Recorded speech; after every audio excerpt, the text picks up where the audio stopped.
जब कोई बंदा ला हौला वला कुव्वता इल्ला बिल्लाह पढ़ता है तो अल्लाह ताला उस बंदे से क्या कहता है? देखिए, ला हौल वला कुव्वता इल्ला बिल्लाह जो है एक मोमिन का हथियार है, और इसको आम तौर से जो समझा जाता है वो ये समझा जाता है कि शैतान अगर बहका रहा है या शैतान के हम बहकावे में आ रहे हैं या उसकी तरफ से वसवसे आ रहे हैं, तो आम तौर से लोग ला हौल वला कुव्वता इल्ला बिल्लाहिल अलील अज़ीम पढ़ते हैं। ला हौल वला कुव्वता इल्ला बिल्लाहिल अलील अज़ीम वैसे तीसरे कलमे का जो तीसरा कलमा है ना, पहला कलमा, दूसरा कलमा, तीसरा कलमा जो तमजीद है उसकी आखिरी लाइन है।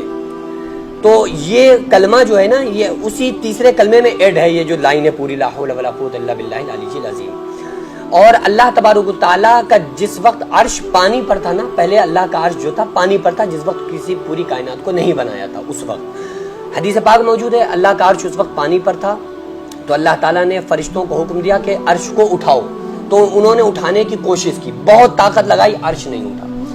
फिर ये अल्लाह ताला ने ही तस्बीह उनको बताई कि यूं कहो ला हौला वला कुव्वता इल्ला बिल्लाहिल अलील अज़ीम, कि कोई ताकत नहीं मगर अल्लाह रब्बुल आलमीन की ताकत जो बहुत बुलंदो बाला है और बड़ी अजमत वाला मेरा रब है। ये जब फरिश्तों ने पढ़ा ना तो वो अर्श बुलंद हो गया, अर्श उठ गया। तो इसमें ताकत तो इतनी ज्यादा है। और इस पर एक वाकया याद आ गया कि इसके पढ़ने से होता क्या है और शैतान उस वक्त कहता क्या है कि एक मर्तबा इब्लीस ने अपने पूरे शयातीन को बुलाया और उनसे कहा कि जाओ जाकर बहकाओ लोगों को, किसी को नमाज से रोको, किसी को ज़कात से रोको, किसी को हज से रोको। तो जब लोग बहकाने के लिए गए, शयातीन जब गए तो आकर बताया, किसी ने कहा कि हमने हज से रोक दिया, किसी ने कहा हमने नमाजी को नमाज से रोका, किसी ने बताया कि हमने सदका खैरात देने से रोका। एक शैतान कहने लगा कि मैंने बच्चे पढ़ने जा रहे थे और बिस्मिल्लाहिर्रहमानिर्रहीम और बस औज़ु बिल्लाह पढ़ने जा रहे थे, मैंने उनको रोक दिया और वो पढ़ने जा रहे थे, मैंने बच्चों को मदरसे में जाने से रोक दिया। तो इब्लीस उछल गया, कहने लगा अरे ये तो बड़ा वाह वाह वाह, बड़ा अच्छा काम किया। तो उसको बुलाया ना, उसको बुला के क्या हुआ बेटी, हो गई, बस अभी रुकिए 2 मिनट।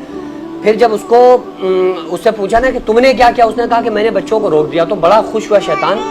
और उसके बाद में ये आप समझें कि जब और जो शयातीन थे ना, उन्होंने कहा कि ये तुम क्या कर रहे हो, इसके इतने छोटे से काम पे इतना खुश हो रहे हो, हमने तो हाजी को हज से रोक दिया, हमने तो फला नमाजी को नमाज से रोक दिया, हमने ज़कात देने से रोक दिया, हमने हज करने से रोक दिया।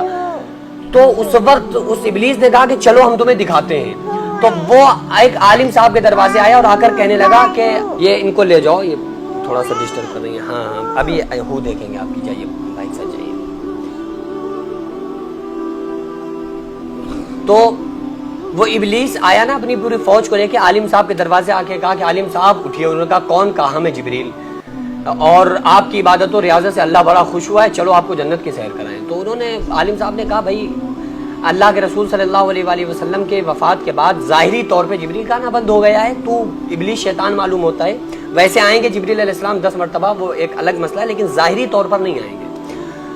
तो उसने, आलिम साहब ने ला हौला वला कुव्वता इल्ला बिल्लाह पढ़ा और ये वहाँ से फौरन फरार। फिर उसके बाद एक आबिद साहब के दरवाजे पहुंचा। आबिद साहब बड़े पढ़े लिखे तो नहीं थे, लेकिन बड़े तहज्जुद गुजार और इबादत गुजार थे। दरवाजे पे दस्तक दी, अंदर से आवाज़ आई, कौन? कहा मैं जिब्रील, फरिश्ता, और अल्लाह तुम्हारी इबादत से बड़ा खुश हुआ, चलो जन्नत की सैर कराएं। वो बड़ा खुश होकर आए और उसने अपने साथ वो गधा लेके आया था, उस पर बैठाला और ले जाकर जाने कहाँ ना कहाँ घुमा के वहीं कूड़े में फेंक के जलाया। तो वो कहने लगा कि देखा, ये आबिद साहब थे, बहुत नमाज इबादत रियाजत करते थे, लेकिन इन्हें इल्म नहीं है। और ये आलिम साहब भले ही ताज्जुद इशराक अवाबिन चाश्त नहीं पढ़ते, लेकिन इन्हें इल्म है, ये सब जानते हैं, इसलिए आलिम की फजीलत आबिद पर बड़ी है। तो ये जो इब्लीस, यहाँ से बताने का मतलब ये कि ला हौला वला कुव्वता इल्ला बिल्लाह जैसे उन्होंने पढ़ा ना आलिम साहब ने, तो फौरन शैतान भागता है। इस जुमले से शैतान दूर भाग जाता है, क्योंकि ये अल्लाह की बड़ाई है इसके अंदर। और आका अलैहिस्सलाम ने इरशाद फरमाया, शैतान तुम्हारे दिलों पर घुटने टेके हुए बैठा है। जब कोई बंदा अल्लाह का जिक्र करता है तो घुटने हटा लेता है, और जब कोई बंदा जिक्र करना बंद कर देता है तो फिर वो अपने घुटनों को टेक कर बैठ जाता है। और जब कोई बंदा अल्लाह की अजमत को बयान करता है तो अल्लाह ताला खुश होता है, फरिश्तों में फख्र फरमाता है कि फरिश्तों देखो, ये बंदा मेरी तस्बीह और तहलील बयान कर रहा है, मेरी तारीफ बयान कर रहा है, मेरी हम्द व सना किबरियाई बयान कर रहा है। तो अल्लाह तबारक व तआला को बहुत पसंद है, और ये बड़ी, इसमें बड़ी ताकत है, क्योंकि फरिश्तों ने अर्श उठाना चाहा, नहीं उठा, लेकिन जब अल्लाह ताला ने उनको तस्बीह बताई और उन्होंने ये तस्बीह पढ़ी तो अल्लाह तबारक व तआला का अर्श उड़ गया, क्योंकि ये ताकत जो थी ये अल्लाह रब्बुल आलमीन की ताकत है। शैतान को